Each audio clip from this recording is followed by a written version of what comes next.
నెల్లూరులో మొదటి జాబితాలో మాజీ మంత్రి నారాయణ పేరు రావడంతో టీడీపీ శ్రేణులు ఆనందోత్సవాలు నిర్వహించాయి, బైక్ ర్యాలీ చేశారు. ఈ కార్యక్రమంలో భారీ ఎత్తున యువత హాజరైంది. నారాయణకు టికెట్ రావడం నెల్లూరులో గెలుపుకు సోపానమని వారు పేర్కొన్నారు.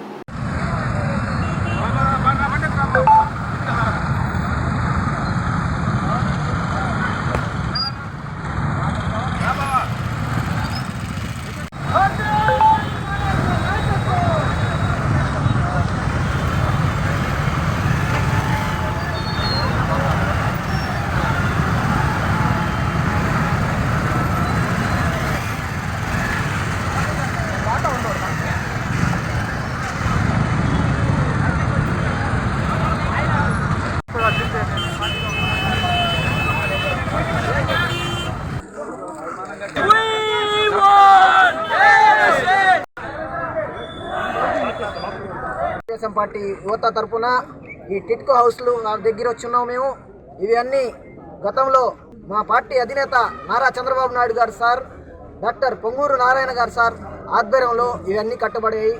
ఇవి కట్టించారు. ఇవాళ దాకా కూడా ఎవరికి ఇచ్చిన దాఖలాలు లేవు.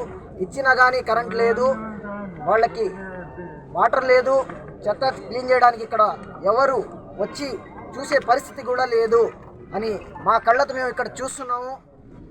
దీనికంతా రేపు మా గవర్నమెంట్ గాని వస్తే ఇది కట్టించింది మా బాస్ పొంగూరు నారాయణ సారు, ఇది రిజిస్ట్రేషన్ చేసేది కూడా మా బాస్ పొంగూరు నారాయణ సార్ అని మేము గట్టిగా యువకుల తరఫున నివేదన చేస్తున్నాం. ఈరోజు మనం ఈ టిట్కో ఇంటి దగ్గర ఉన్నాం. ఈ టిట్కో ఇంటికి షేర్ వాల్ టెక్నాలజీ అనే టెక్నాలజీని మలేషియా నుంచి తీసుకొచ్చింది నారాయణ గారు. ఇక్కడ ఈ టెక్నాలజీ ఎక్కడా లేనప్పుడు మన నెల్లూరుకి తీసుకొచ్చి మన ఇతర రాష్ట్రాలు సైతం ఈ షేర్ వాల్ టెక్నాలజీని ఇప్పుడు ఫాలో అవుతున్నారు.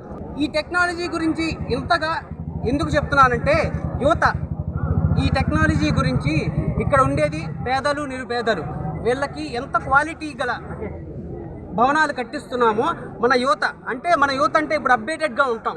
అందువల్ల ఈ టెక్నాలజీ గురించి అన్నిటి గురించి ప్రతి దాని గురించి వాళ్ళకి మనం చెప్పాలి. అప్పుడే చెప్పినప్పుడే మనం ఏం చేయగలిగాము, ఏం చేశామో తెలుస్తుంది. ఈ యువత అందరూ కలుసుకుంటే ఇటువంటి విస్తారమైన ప్రచారం చేసి చాలా గొప్పగా నారాయణ సార్ని గెలిపించుకునేదానికి తోడ్పడుతుంది. దాంతోపాటు ఈ ప్రజలకి అందరికీ నారాయణ సార్ రాగానే ఈ ప్రజలకు ఇక్కడున్న పేదలకి నిరుపేదలకి అర్హులైన ప్రతి ఒక్కరికి ఈ ఇల్లు ఇప్పించే బాధ్యత ఈ యువత తీసుకుంటుంది. గత 2 రోజులుగా ప్రస్తుత ఎమ్మెల్యే ఈ మధ్య రాజకీయాల్లోకి వచ్చి నారాయణ గారిని విమర్శిస్తున్నటువంటి ఇంకో విద్యా సంస్థల అధినేత చెప్తా ఉన్నారు. అభివృద్ధి అంటే మేమే చేశాం, అభివృద్ధి అంటే నారాయణ గారు ఎక్కడ చేశారని చెప్పి అడుగుతా ఉన్నారు. మేము చెప్తా ఉన్నాం, 4.5 సంవత్సరం ముందు తెలుగుదేశం గవర్నమెంట్లో కట్టించినటువంటి టిట్కో గృహాలు మేము ఎలా అయితే కట్టించామో అవి అలాగే ఉన్నాయి. గోడలకు సున్నాలు వేసుకొని ఈరోజు ఆ సున్నాలు వేసుకున్నటువంటి ఇళ్ళని మేమిచ్చినటువంటి అర్హులైనటువంటి నిరుపేదలకు ఇవ్వకుండా మీ దగ్గరే అట్టి పెట్టుకొని ఈరోజు కాలక్షేపం చేస్తూ ఉన్నారు. మేము తెలుగుదేశం పార్టీ తరఫున నారాయణ గారి తరఫున ఒకటే డిమాండ్ చేస్తూ ఉన్నాం. నెల్లూరు నగరంలో అల్లీపురం కావచ్చు, వెంకటేశ్వరం కావచ్చు, 20,000కు పైగా నిరుపేదలకు ఇవ్వవలసినటువంటి టిట్కో గృహాలు ఈ 4.5 సంవత్సరంలో మీరు ఎందుకు పూర్తి చేయలేదో సమాధానం చెప్పిన తర్వాత మాత్రమే మీరు నెల్లూరు నగరంలో తిరగాలని చెప్పేసి ఆ 2 వ్యక్తులకు చెప్తా ఉన్నా. ఇంకొకటి, ఎమ్మెల్యే గారు లేస్తే నేను అనేక అభివృద్ధి పనులు చేస్తానంటా ఉన్నాడు. మేము చేసిన అభివృద్ధి పనులకే నువ్వు ఇంతవరకు సున్నాలు వేసుకొని పేదలకి లేకపోతా ఉన్నావు, ఇంకా నువ్వేందా అభివృద్ధి చేసిందని చెప్పి మేము అడుగుతా ఉన్నాం. ఈ టిట్కో గృహాలు ఏదైతే ఉన్నాయో 20,000 మంది లబ్ధిదారులకి మంత్రులు వస్తున్నారు, ఎమ్మెల్యేలు వస్తున్నారు, ఊరికే 1 పట్టా 2 పట్టా ఇస్తా ఉన్నారు తప్పితే 20,000 మంది అరువులకి ఇంతవరకు మీరు ఎందుకు పట్టాలు ఇవ్వలేదు? ఎందుకు ఈ యొక్క ప్రాంతంలో నీటి సమస్యని, టిట్కో గృహాల్లో ఉన్నటువంటి నీటి సమస్యని మీరు పరిష్కరించలేదు?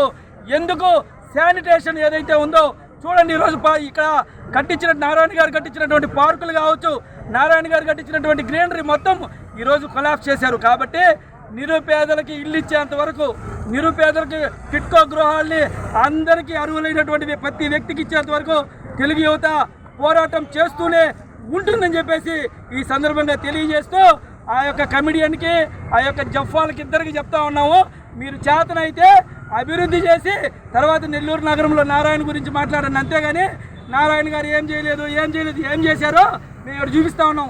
ఈ కట్టిన ఇళ్ళన్నీ నారాయణ కట్టాడు. మీరేం చేశారు? కట్టిన ఇళ్ళకి సున్నాలు వేసుకోలేకపోతా ఉన్నారు, కట్టిన ఇళ్ళకి నీళ్ళు లేకపోతా ఉన్నారు, కట్టిన ఇళ్ళకి కరెంటు లేకపోతా ఉన్నారు, కట్టిన ఇళ్ళ పక్కన చెత్త పేరుకునేలా చేసి రాత్రి అయితే ఇక్కడ ఏం జరుగుతుందో తెలియనటువంటి పరిస్థితికి ఈ యొక్క కాలనీని తీసుకొచ్చిన ఘనత మీదే, అభివృద్ధి చేసిన ఘనత మాదని చెప్పేసి ఈ సందర్భంగా తెలియజేస్తూ భవిష్యత్తులో ఇళ్ళన్నీ పేదలకు ఇచ్చేంత వరకు తెలివితగా మేము పోరాటం చేస్తూనే ఉంటామని చెప్పి తెలియజేస్తాం.